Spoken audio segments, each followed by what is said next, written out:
കേരളത്തിലൊരു ചർച്ച ഇത് മുനമ്പം പരിഹരിക്കാൻ വേണ്ടി ഒരു ബില്ല് കൊണ്ടുവന്നു എന്ന മട്ടിലാണ്. യഥാർത്ഥത്തിൽ നേരത്തെ തന്നെ അവരുടെ ആലോചനയിലുള്ള ബില്ലാണ്. ആ ബില്ലിൽ വരുന്ന വ്യവസ്ഥകൾ അപകടകരമായ പ്രത്യാഘാതങ്ങൾ ഉണ്ടാക്കുന്നു എന്നതുകൊണ്ടാണ് പ്രതിപക്ഷ പാർട്ടികൾ ഒറ്റക്കെട്ടായി തന്നെ അതിനെതിർത്തത്. ഇപ്പോൾ നമ്മുടെ നാട്ടിൽ നാളെ സംസ്ഥാന ഗവൺമെൻറ് ബില്ല് കൊണ്ടുവരുന്നു. ദേവസ്വം ബോർഡിൽ ഹിന്ദുക്കളല്ലാത്തവർക്ക് അംഗങ്ങളാകാം എന്ന് പറഞ്ഞാൽ കേരളത്തിൽ ഉണ്ടാകാൻ പോകുന്ന പ്രശ്നം എത്രമാത്രം രൂക്ഷമായിരിക്കും. ഇത് വഖഫ് അല്ലെങ്കിൽ മറ്റ് ക്രിസ്ത്യൻ ഇതുമായി ബന്ധപ്പെട്ട കാര്യങ്ങളോ മറ്റ് മതവിഭാഗങ്ങളുമായി ബന്ധപ്പെട്ട അവരുടെ സ്വത്തുക്കളുടെയോ അല്ലെങ്കിൽ മറ്റ് കാര്യങ്ങളുടെയോ ഏതെങ്കിലും ആ വിഭാഗത്തിൽപ്പെട്ടവരല്ലാതെ വരുമ്പോൾ ആദ്യമായിട്ടാണ് മുസ്ലിം വിഭാഗത്തിലെ കൂടി ഉൾക്കൊള്ളുന്ന ഒരു സംവിധാനം എന്ന നിലയിലേക്ക് ഒരു ഭേദഗതി വരുന്നത്. അതാണ് ഒരു പ്രധാനപ്പെട്ട പ്രശ്നം എന്നുള്ളത്. രണ്ട്, വഖഫ് ഇത് സംബന്ധിച്ച് അന്നത്തെ ബില്ലിലും ഇപ്പോൾ കമ്മിറ്റിയുടെ ശുപാർശകളുടെ കൂടി അടിസ്ഥാനത്തിൽ വന്നിട്ടുള്ള പാസ്സാക്കിയ ബില്ലിന്റെ അവസാന രൂപം ഞാൻ കണ്ടിട്ടില്ല. പക്ഷേ ഇന്നലത്തെ ഹിന്ദുവൊക്കെ റിപ്പോർട്ട് ചെയ്തനുസരിച്ചിട്ടാണെങ്കിൽ എന്നാൽ വരുന്നത് ആ ദിവസത്തിന് ശേഷം വരുന്ന പ്രശ്നങ്ങളാണ്, സ്വത്ത് വകകളാണ് ഇതിനകത്ത് ചർച്ച ചെയ്യപ്പെടുന്നത്.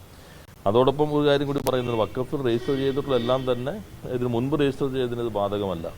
അങ്ങനെയുള്ളവരുടെ വിവരങ്ങൾ അപ്ലോഡ് ചെയ്യാനായിട്ട് 6 മാസമോ പിന്നീട് സമയം നീട്ടിക്കൊടുക്കാൻ ആവശ്യപ്പെട്ടാൽ അടുത്തൊരു 6 മാസമോ 1 വർഷം വരെ അത്തരം കാര്യങ്ങൾ അപ്ലോഡ് ചെയ്യുമെന്ന് കൊടുക്കുമെന്ന രീതിയിലാണ് മാധ്യമങ്ങൾ വന്നിട്ടുള്ളത്. അപ്പോൾ നിലവിലുള്ള പ്രശ്നത്തിന് എങ്ങനെ പരിഹാരമാകും എന്നുള്ളത് ഇത് സംബന്ധിച്ച് എല്ലാം പ്രശ്നം തീർന്നു എന്നറിയുന്നവർ സ്വാഭാവികമായിട്ട് നാളെ രാജ്യസഭ പാസ്സാക്കുന്നതോടുകൂടി പിന്നെ സമരം അവസാനിപ്പിക്കുമല്ലോ.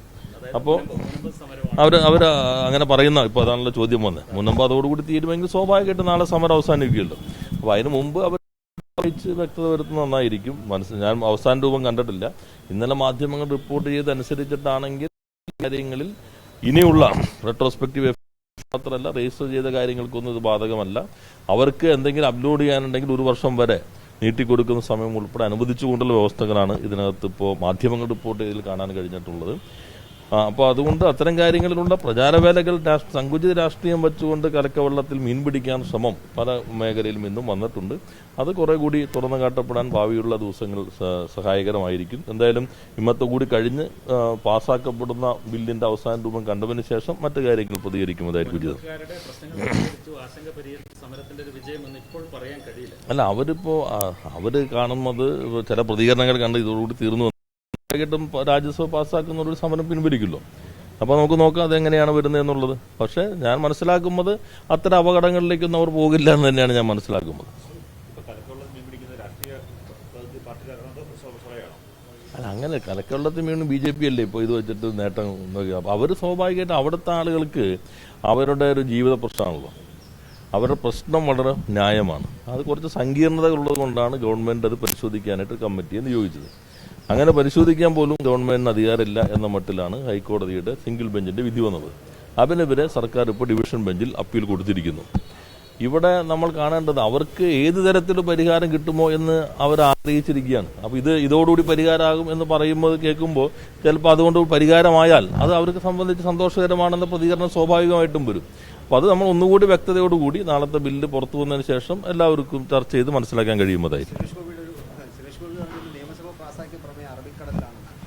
അത് അദ്ദേഹത്തിന് ഇതൊന്നും വേണ്ടത്ര മനസ്സിലാകാതെയാണല്ലോ. എന്നുവെച്ചാൽ നിയമസഭയുടെ വികാരം പാസ്സാക്കുന്നു, അവർ അവതരിപ്പിക്കുന്നു.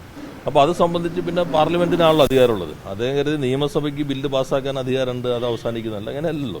ഇത് കേന്ദ്രത്തിൽ പാർലമെന്റിനാണ് ലെജിസ്ലേറ്റീവ് കോമ്പിറ്റൻസി ഉള്ളത്.